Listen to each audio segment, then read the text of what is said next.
محترم سامعین، السلام علیکم ورحمۃ اللہ وبرکاتہ۔ یہ دارالسلام اسٹوڈیو لاہور پاکستان ہے۔ اس بار ہم آپ کے لیے پیش کر رہے ہیں قصص الانبیاء۔ انسان کی فطرت میں کہانی یا قصص سے دلچسپی روز اول ہی سے پائی جاتی ہے۔ قصص کا لفظ عام طور پر کہانی یا داستان کے لیے استعمال ہوتا ہے، لیکن قرآن مجید میں انبیاء کے جو قصے بیان کیے گئے ہیں ان کی غرض و غایت کچھ اور ہی ہے۔ اللہ تعالیٰ نے انسانیت کا آغاز فرماتے ہی انبیاء کا سلسلہ شروع فرمایا۔ انبیاء اور رسول پے در پے آتے رہے۔ کہا جاتا ہے کہ رسولوں کی تعداد 300 سے زائد ہے اور انبیاء کی تعداد 1,24,000 سے زائد ہے۔ گویا اللہ تعالیٰ نے بنی نوع انسان کو سیدھا راستہ دکھانے کے لیے اتنی بڑی تعداد میں انبیاء اور رسول مبعوث فرمائے۔ قرآن کریم کے بیان کردہ قصص حقیقت پر مبنی ہیں، اس لیے دوسرے تمام قصص اور واقعات سے امتیازی حیثیت رکھتے ہیں۔ ان کا تعلق خیالات اور ذہنوں سے گھڑی ہوئی باتوں سے نہیں، بلکہ وہ زمین پر واقع ہو چکے۔ انسانوں نے اپنی زندگی کے مختلف ادوار میں ان کا مشاہدہ کیا، اور پھر یہ واقعات اس لحاظ سے بھی منفرد ہیں کہ عبرت کا باعث ہیں۔ قرآن کریم کے یہ قصص لطف اندوز ہونے کے لیے ہرگز نہیں سنائے گئے، بلکہ ان سے تو بنی نوع انسان کو سیدھا راستہ دکھانا مقصود ہے۔ یہ مقصد تھا کہ انسانیت عبرت پکڑے، روز جزا کے بارے میں آنکھیں کھول لے، ان واقعات کو سن کر اور پڑھ کر اپنا راستہ منتخب کر لے۔ گزشتہ انبیاء کی امتیں جو بھیانک جرائم کرتی رہی ہیں ان سے اپنا دامن بچا لے۔ اسی لیے انبیاء کے حالات سے واقفیت از حد ضروری ہے۔ جب تک ہم انبیاء کے واقعات سے روشناس نہیں ہو جاتے اس وقت تک قرآن مجید تک مکمل رسائی حاصل نہیں کر سکتے۔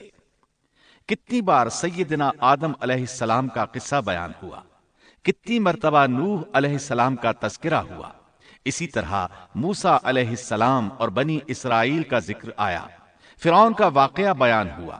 موسیٰ علیہ السلام اور فرعون کا ذکر تو قریب 70 مقامات پر آیا ہے، اور مسلسل قصہ بیان ہوتا رہتا ہے۔ کتنی سورتوں کا نام انبیاء کے ناموں سے منسوب ہے۔ لہذا جو شخص ان قصص سے لا علم ہے وہ قرآن کے ایک بڑے حصے سے محروم ہے۔ ان واقعات سے رہنمائی حاصل کرنے سے ایک مقصد یہ بھی ہے کہ دعوت اللہ کا راستہ معلوم ہو جائے، لوگوں کو اللہ کی طرف بلانے کا ڈھنگ ہمیں آ جائے۔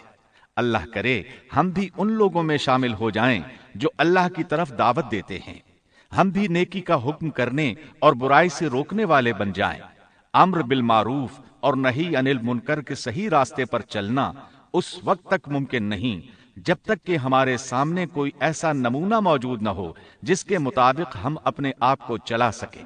اور صاف ظاہر ہے سب سے عظیم اور بے مثال نمونہ نبی اکرم صلی اللہ علیہ وسلم کی مبارک شخصیت ہے، جیسا کہ اللہ تعالیٰ فرماتے ہیں، لَقَدْ كَانَ لَكُمْ فِي رَسُولِ اللَّهِ أُسْوَةٌ حَسَنَةٌ۔ یقیناً تمہارے لیے رسول اللہ کی زندگی بہترین نمونہ ہے۔ رسول اکرم صلی اللہ علیہ وسلم کے بعد سب سے نمایاں مثال اور نمونہ باقی تمام انبیاء کرام ہیں، پھر صحابہ کرام اور صالح لوگ بھی نمونہ ہیں۔ انبیاء کرام کے واقعات قرآن کریم کے ذریعے ہم تک پہنچے ہیں۔ اسی طرح نبی کریم صلی اللہ علیہ وسلم کی سیرت مبارکہ اور آپ کی احادیث مبارکہ سے بھی ہمیں ان کے حالات اور واقعات معلوم ہوئے ہیں۔ نیز تاریخ کی کتب میں بھی ان کے تذکرے موجود ہیں۔ انبیاء کے موضوع پر لکھی جانے والی کتب میں سے واضح اور نمایاں حیثیت امام ابن کثیر رحمہ اللہ کی کتاب قصص الانبیاء ہے۔ اس کے علاوہ امام طبری کی تاریخ طبری اور ابن کثیر کی البدایہ والنہایہ میں انبیاء کی سرگزشت موجود ہے۔ ہم نے ان قصص کو آپ تک پہنچانے میں انہی کتب کو پیش نظر رکھا ہے، اس لیے کہ قابل اعتماد تصانیف یہی ہیں۔ خاص طور پر ہم نے اسرائیلی روایات کو جگہ نہیں دی، نہ ہی ضعیف روایات کا سہارا لیا ہے، بس صحیح احادیث کو بنیاد بنایا ہے اور ان عظیم مفسرین کرام کی تفاسیر پر اعتماد کیا ہے جو اللہ کی نازل کردہ آیات کے مطابق تفسیر کرتے ہیں۔ خاص طور پر ہم نے تفسیر ابن کثیر اور تاریخ ابن جریر کو ترجیح دی ہے۔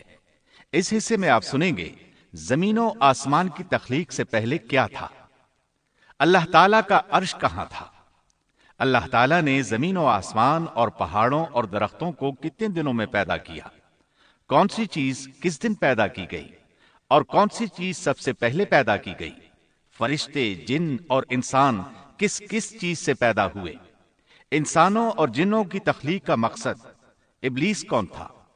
تو آئیے سنتے ہیں دارالسلام اسٹوڈیو لاہور پاکستان سے قصص الانبیاء کا پہلا حصہ، تخلیق کائنات اور تخلیق آدم۔ پیشکش محمد طارق شاہد۔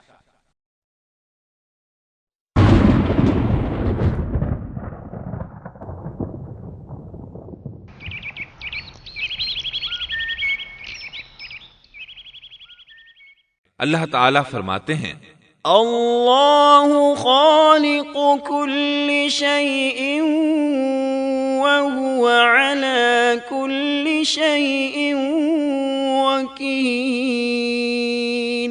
اللہ ہر چیز کا پیدا کرنے والا ہے اور وہی ہر چیز پر قدرت رکھنے والا ہے۔ اللہ الذي خلق السماوات والأرض وما بينهما في 6 أيام ثم استوى على العرش۔ اللہ تعالیٰ وہ ہے جس نے آسمانوں، زمین اور ان کے درمیان کی سب چیزوں کو 6 دن میں پیدا کر دیا، پھر عرش پر جلوہ فرما ہوا۔ مزید اللہ تعالیٰ سورۃ الحدید آیت 4 میں فرماتے ہیں هو الذي خلق السماوات والأرض في 6 أيام ثم استوى على العرش يعلم ما يلج في الأرض وما يخرج منها وما ينزل من السماء وما يعرج فيها وهو معكم أينما كنتم والله بما تعملون بصير۔ وہی ہے جس نے آسمانوں اور زمین کو 6 دن میں پیدا کیا، پھر عرش پر جلوہ فرما ہوا۔ وہ خوب جانتا ہے اس چیز کو جو زمین میں جائے اور جو اس سے نکلے، اور جو آسمان سے نیچے آئے، اور جو کچھ اس میں چڑھ کر جائے، اور جہاں کہیں تم ہو وہ تمہارے ساتھ ہے، اور اللہ تمہارے اعمال کو دیکھ رہا ہے۔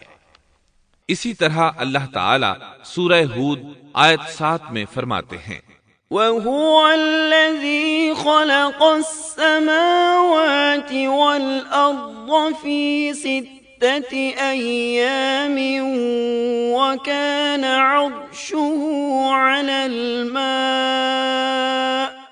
اور اللہ ہی وہ ذات ہے جس نے 6 دن میں آسمانوں اور زمین کو پیدا فرمایا اور اس کا عرش پانی پر تھا۔ امام احمد بن حنبل رحمت اللہ علیہ نے ابو رزین عقیلی سے بیان کیا ہے، انہوں نے کہا یا رسول اللہ أين كان ربنا عز وجل قبل أن يخلق السماوات والأرض؟ فقال صلى الله عليه وسلم كان في عماء ما فوقه هواء وما تحته هواء ثم خلق عرشه على الماء۔ اے اللہ کے رسول صلی اللہ علیہ وسلم، آسمانوں اور زمین کو پیدا کرنے سے پہلے ہمارا پروردگار کہاں تھا؟ آپ نے فرمایا عما میں تھا، یعنی اللہ کے سوا کچھ بھی نہ تھا، نہ اس کے اوپر ہوا تھی اور نہ اس کے نیچے ہوا تھی، مطلب یہ کہ کچھ نہ تھا، پھر اس نے پانی پر اپنا عرش پیدا کیا۔ گویا یہ تھی مخلوق کی ابتدا۔ امام احمد امام ترمذی، امام ابو داود اور بہت سے دوسرے محدثین رحمہم اللہ نے سیدنا عبادہ بن صامت رضی اللہ عنہ کی روایت بیان کی ہے۔ وہ کہتے ہیں سمعت رسول اللہ صلی اللہ علیہ وسلم يقول ان اول ما خلق اللہ تبارک وتعالى القلم ثم قال له اكتب فجرى في تلك الساعة بما هو كائن إلى يوم القيامة۔ میں نے رسول اکرم صلی اللہ علیہ وسلم کو فرماتے ہوئے سنا، آپ فرما رہے تھے بلا شبہ اللہ نے سب سے پہلے قلم کو پیدا کیا، پھر اللہ نے اس کو حکم دیا لکھ، چنانچہ وہ اسی وقت چل پڑا اور قیامت کے دن تک ہونے والی ہر چیز لکھ دی۔ یہ اللہ تعالی کا علم تھا جس کو قلم نے اس کے حکم کے مطابق لوح محفوظ پر لکھا۔ امام مسلم رحمت اللہ علیہ نے سیدنا عبداللہ بن عمرو بن عاص رضی اللہ عنہما کی روایت بیان کی ہے۔ اس میں سب سے پہلی چیز کے بارے میں وضاحت کی ہے اور جمہور فقہا کی رائے بھی یہی ہے۔ عبداللہ بن عمرو رضی اللہ عنہما بیان کرتے ہیں سمعت رسول اللہ صلی اللہ علیہ وسلم يقول كتب الله مقادير الخلائق قبل أن يخلق السماوات والأرض ب50,000 سنة قال وعرشه على الماء۔ میں نے سنا آپ فرما رہے تھے اللہ تعالیٰ نے آسمان و زمین کی پیدائش سے 50,000 سال پہلے تمام مخلوقات کی تقدیریں لکھ دیں اور اس وقت اس کا عرش پانی پر تھا۔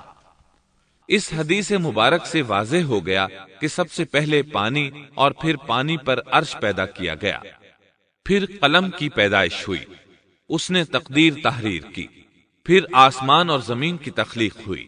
اور جس حدیث میں آیا ہے کہ ابتدا میں قلم کو پیدا کیا گیا، اس کا مطلب یہ ہے کہ اس جہان کی مخلوقات میں سب سے پہلے اس کا نمبر ہے، نہ کہ باقی تمام جہانوں کی مخلوقات میں پہلا نمبر ہے۔ اور اس کا تذکرہ بخاری شریف کی اس حدیث میں ہے۔ قال اہل اليمن لرسول اللہ صلی اللہ علیہ وسلم جئناك لنتفقه في الدين وليسألك عن أول هذا الأمر ما كان قال كان الله ولم يكن شيء قبله وكان عرشه على الماء وكتب في الذكر كل شيء وخلق السماوات والأرض۔ یمن سے آئے ہوئے ایک وفد نے رسول اللہ صلی اللہ علیہ وسلم سے کہا، ہم آپ کے پاس دین کی سمجھ اور ابتدائی خلق کے بارے میں پوچھنے کے لیے آئے ہیں، یہ کہ سب سے پہلے کیا چیز تھی؟ آپ نے فرمایا اللہ تھا، اس سے پہلے کوئی چیز نہ تھی، اس کا عرش پانی پر تھا، پھر اس نے لوح محفوظ پر ہر چیز لکھ دی اور آسمان اور زمین کو پیدا کیا، یعنی ابتدا میں پانی پر عرش کی تخلیق ہوئی، پھر قلم کی پیدائش ہوئی، اس نے سب کچھ لکھ دیا۔ علماء کرام کا بیان ہے قلم کے فوراً بعد لوح محفوظ کو پیدا کیا گیا، چنانچہ قلم نے لوح محفوظ میں ہر چیز لکھ دی۔ اس کے بعد کائنات کی باقی مخلوقات اور آسمان و زمین کی پیدائش معرض وجود میں آتی گئی۔ اشیاء کی پیدائش والی ترتیب میں علماء کرام کے کئی اقوال ہیں، اور ہم نے آپ کے سامنے جمہور علماء اور فقہا کی پسندیدہ اور راجح ترتیب پیش کی ہے۔ آسمان اور زمین کی مخلوقات کی ترتیب کیا ہے، اس بارے میں امام مسلم رحمت اللہ علیہ نے سیدنا ابو ہریرہ رضی اللہ عنہ کی روایت پیش کی ہے۔ وہ کہتے ہیں اخذ رسول اللہ صلی اللہ علیہ وسلم بیدی فقال خلق اللہ عز وجل التربة يوم السبت وخلق فيها الجبال يوم الأحد وخلق الشجر يوم الاثنين وخلق المكروه يوم الثلاثاء وخلق النور يوم الأربعاء وبث فيها الدواب يوم الخميس وخلق آدم عليه السلام بعد العصر من يوم الجمعة في آخر الخلق في آخر ساعة من ساعات الجمعة فيما بين العصر إلى الليل۔ نبی اکرم صلی اللہ علیہ وسلم نے میرا ہاتھ پکڑا اور فرمایا، اللہ تعالیٰ نے ہفتے کے دن مٹی کو پیدا کیا، اتوار کے دن زمین میں پہاڑ، پیر کے دن درخت، منگل کے دن تکالیف، مصائب، جراثیم اور بیماریاں، بدھ کے دن نور کو، جمعرات کے دن زمین میں چوپایوں کو پھیلا دیا، اور تمام مخلوقات میں جمعے کے دن کی آخری گھڑیوں یعنی عصر سے رات کے درمیان میں آدم علیہ السلام کو پیدا کیا۔ مطلب یہ کہ ابتدائے آفرینش میں جن مخلوقات کی تخلیق ہوئی ان میں سے آخری مخلوق انسان تھا۔ اس حدیث میں مختلف حالات کو نہایت وضاحت سے بیان کیا گیا ہے۔ اس سے بخوبی پتہ چل گیا کہ ابتدائی مخلوقات کی ترتیب کیا تھی۔ ان میں سے آخری نمبر آدم علیہ السلام کا تھا، جبکہ آدم علیہ السلام نسل انسانی میں سب سے پہلے اور تمام انسانوں کے باپ ہیں۔ انسانوں سے پہلے فرشتے اور جن پیدا ہو چکے تھے۔ صاحب عقل مخلوقات میں سب سے پہلا نمبر فرشتوں کا، دوسرا نمبر جنوں کا اور آخری نمبر انسانوں کا ہے۔ فرشتوں کا اصل ٹھکانہ آسمان ہے۔ اللہ تعالی سورۃ الشورى آیت 5 میں فرماتے ہیں، تكاد السماوات يتفطرن من فوقهن والملائكة يسبحون بحمد ربهم ويستغفرون لمن في الأرض ألا إن الله هو الغفور الرحيم۔ قریب ہے کہ آسمان اپنے اوپر سے پھٹ پڑے اور تمام فرشتے اپنے رب کی تسبیح اور تحمید بیان کر رہے ہیں اور زمین والوں کے لیے استغفار کر رہے ہیں۔ خبردار، اللہ تعالی معاف کرنے والا، رحمت کرنے والا ہے۔ مسلم شریف میں ہے، سیدہ عائشہ صدیقہ رضی اللہ عنہا سے روایت ہے کہ نبی اکرم صلی اللہ علیہ وسلم نے فرمایا، خلقت الملائكة من نور وخلق الجان من نار وخلق آدم مما وصف لكم۔ فرشتوں کو نور سے اور جنوں کو آگ سے پیدا کیا گیا، اور آدم کو اس چیز سے پیدا کیا گیا جو تمہارے لیے بیان کر دی گئی، یعنی مٹی سے۔ فرشتوں کی تخلیق کے بعد جنوں کو پیدا کیا گیا۔ جنوں کو بھی انسانوں سے پہلے پیدا کیا گیا تھا، جیسا کہ اللہ تعالی سورۃ الحجر آیت 27 میں فرماتے ہیں، وَالْجَانَّ خَلَقْنَاهُ مِن قَبْلُ مِن نَّارِ السَّمُومِ۔ اور اس سے پہلے جنات کو ہم نے لو والی آگ سے پیدا کیا۔ جنات کے بارے میں بہت زیادہ آیات و احادیث موجود ہیں۔ اللہ تعالی فرماتے ہیں، خلق الجان من مارج من نار۔ اور جنات کو آگ کے شعلے سے پیدا کیا گیا۔ مارج آگ کے بھڑکتے شعلے کے کنارے کو کہتے ہیں۔ گویا جنوں کو آگ کی جڑ سے نہیں بلکہ آگ کے شعلوں کے کنارے سے پیدا کیا گیا ہے۔ قرآن مجید میں اللہ تعالی نے ابلیس شیطان کا قول نقل کیا ہے، خلقتنی من نار۔ تو نے مجھے آگ سے پیدا کیا۔ اسی طرح پہلے بھی بیان ہو چکا ہے کہ اللہ نے فرمایا، والجان خلقناه من قبل من نار السموم۔ اور اس سے پہلے جنات کو ہم نے لو والی آگ سے پیدا کیا۔ یہ ہے جنات کی اصل اور بنیاد۔ ابلیس ملعون بھی جنات میں سے ہے اور اس مسئلے میں کسی کو تردد اور شبہ نہیں ہونا چاہیے، اس لیے کہ قرآن مجید میں ہے إلا إبليس كان من الجن، اور ابلیس جنوں میں سے تھا۔ مطلب یہ کہ وہ فرشتوں میں سے نہیں تھا۔ حسن بصری رحمت اللہ علیہ فرماتے ہیں وہ پلک جھپکنے کے برابر بھی فرشتوں کی جنس میں داخل نہیں ہوا، اور نہ ہی وہ کبھی فرشتوں میں شمار ہوا ہے، وہ جنات میں سے ہے کیونکہ اس نے خود اقرار کیا تھا۔ خلقتنی من نار، اے اللہ تو نے مجھے آگ سے پیدا کیا ہے۔ اگر یہ فرشتہ ہوتا تو اس وقت کہتا اے اللہ تو نے مجھے نور سے پیدا کیا ہے، اس لیے ابلیس کا جن ہونا روز روشن کی طرح عیاں ہے۔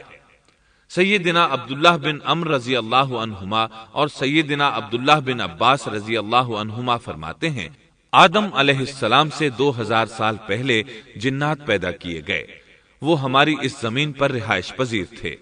آہستہ آہستہ وہ فسق و فجور میں مبتلا ہو گئے، جب وہ فتنہ فساد میں حد سے بڑھ گئے، ناحق خون بہانے لگے، تو اللہ تعالیٰ نے ان کی طرف فرشتوں کا عظیم لشکر بھیجا، ان سے جنات کی زبردست مارکا آرائی ہوئی۔ اس مارکا آرائی میں فرشتوں نے جنات کو تہس نہس کر دیا، اور وہ سمندروں کی جزیروں میں پناہ لینے پر مجبور ہو گئے۔ زمین کے ہر بر اعظم سے انہیں جلا وطن کر دیا گیا، چنانچہ آج تک ان کا مسکن یہی جزیرے اور عظیم مراکز ہیں۔ یہ واقعہ آدم علیہ السلام کی تخلیق سے پہلے ہو چکا ہے۔ احادیث مبارکہ میں ہے کہ ابلیس ملعون کا ایک تخت ہے اور وہ تمام جنات کا سردار اور حکمران ہے۔ اس کا شاہی تخت پانی پر ہے، اگرچہ اس کی متعین جگہ ہمیں معلوم نہیں۔